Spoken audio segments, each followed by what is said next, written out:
show you how I'm using my Twcacam by Nick Westerman, and just Twcacams in general. So even if you have another big spoon carving knife like this Belzebu Hades, for example, which is a tad smaller, then the same techniques apply. So the Twcacam is a very oversized hook knife that is becoming very popular at the moment. Twcacam apparently is a Gaelic word and means something like bent knife. That is what I heard on the internet. The Twcacam is becoming very popular in spoon carving, whereas how can I say that? A while back, it was very common to use one-handed spoon carving knives, like for example this smaller Hans Carlsen spoon carving knife. And then due to a few folks on the internet, spoon carvers, using this kind of very big hook knives, it became very popular. Now, what is a Twcacam? A Twcacam is a hook knife that is usually used in a little bit different way than one of the smaller ones. We're not really using this kind of peeling motion that much. It is possible to use it, but it's not the primarily used method. In general, we can use the Twcacam with two hands for bowls as well. This is why I'm having a very long handle on my one. So it's good for bowls, cookses, any kind of like bigger hollowing. And because of this being like a 6 cm across Twcacam, which is a rather big one, or like the biggest one that I actually know, it is primarily in spoon carving used for bigger spoons, like one of those serving spoons. The smaller Twcacam I have, the 5 cm across Hades by Belzebu knives out of Portugal, is what I use together with smaller spoon carving knives on my eating spoons. The techniques that I use don't differ whether you use the bigger or the smaller one. So for the general use, at the beginning of the spoon carving, I usually work out according to my CCC method of spoon carving that I'm going over in a different video. I start with cuts across, and usually I make a little divot or a little hollowing in the middle of the spoon, and then I'm changing my method by going with the grain. So this is one of what I want to demonstrate. I have kind of short and stubby fingers, but still the method that you usually use is supporting the back, the spine of the Twcacam. In this case, Nick Westerman did an extremely good job on rounding the spine, knowing how it's actually used. So I'm gripping the bowl of the spoon like this. I hold it in front of me on my chest level, and then I'm putting the Twcacam hand, so to say, quite close to my hip or to my rib cage. So here I have a lot of control. So what's happening then is that I put my fingers around the spine of the Twcacam and I kind of push or rest them there, and at the same time I do kind of a turning motion with my right hand. So this method is very controlled. Still, you should try to keep your palm and your thumb as much out of the way as possible.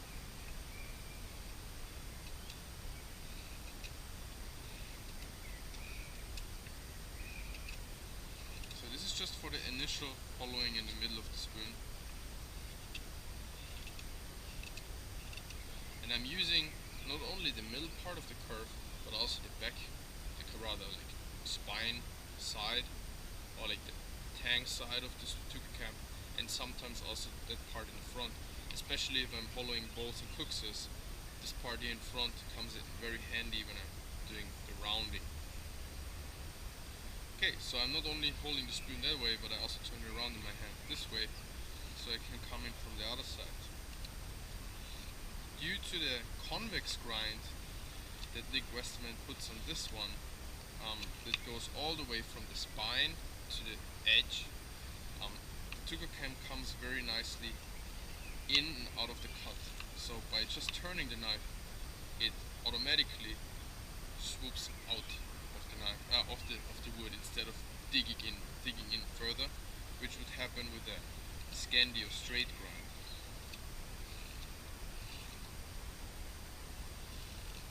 using birch on this spoon, and as you can tell, after going through the surface, although the whole spoon is still green, the surface has a little bit more toughness to it. So as soon as I went through the surface of the carved out spoon, it starts to go really buttery and really smooth through the wood. Okay, so after this initial hollowing in the middle, I'm changing my style. Now I'm resting the spoon against my sternum. Sometimes it can actually be nice to have something on your sternum. After a while, I personally have a piece of leather with a thong that I'm just hanging around my neck. It's like a whip, and I can actually rest the spoon on that, because after a few hours of resting corners of wood on your sternum, it's getting pretty uncomfortable.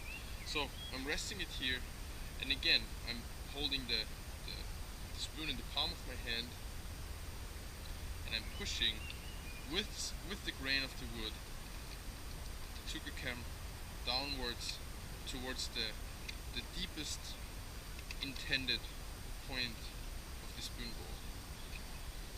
Usually the deepest point is where the curve or the crank inside the spoon bowl changes direction.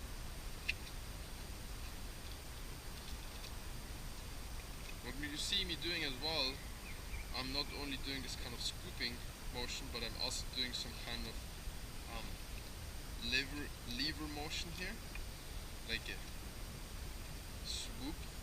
So in that case, I'm just resting the spine of the Twcacam on one of my fingers, and I use them as a fulcrum, and then I'm just pivoting the Twcacam for more control.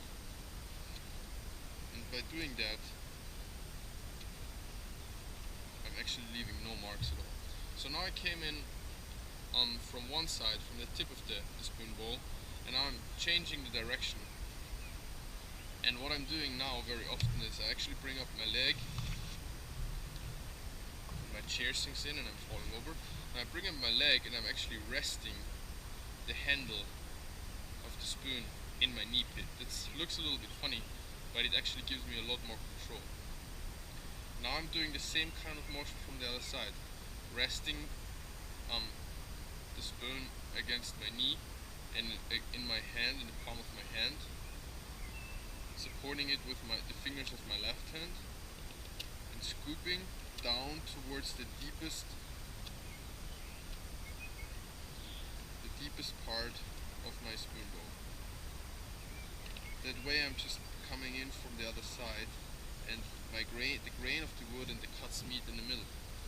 So as you see, most of the debris or the shavings fall out of the spoon already, but of course as you know, if you're carving, where the different directions meet the grain pattern, there's still some flakes in here.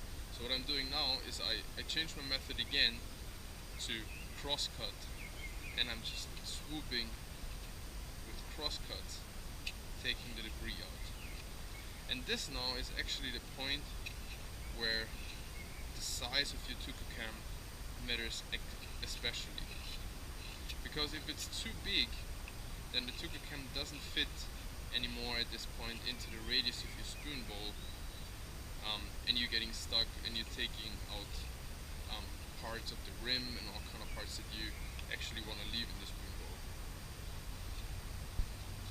This is something I realized pretty quick, that this big Twcacam here is very good for serving spoons, for all kind of kitchen equipment, spatulas, cooking spoons, spoons with a flatter bowl, and spoons with a bigger bowl, and especially also all kinds of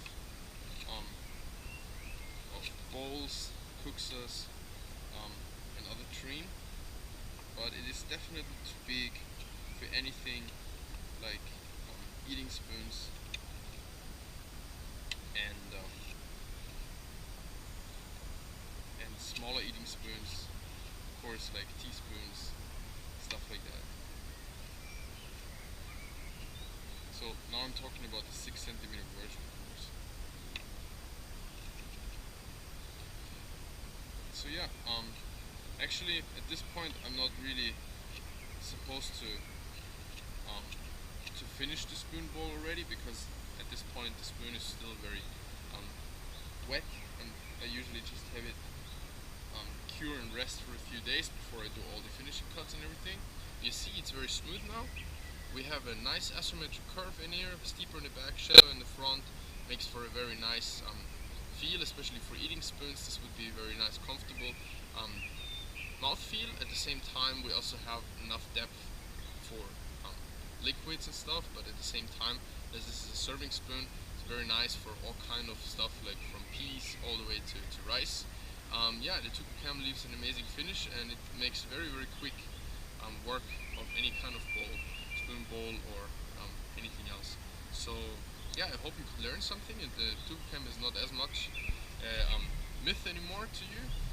If you're playing with the thought of getting one, I can definitely recommend it, and it's there is a few makers out there. Me personally, I can definitely recommend belt spoon knives from Portugal. It's a very reasonable price, and the spoon knives are really awesome and have a great value.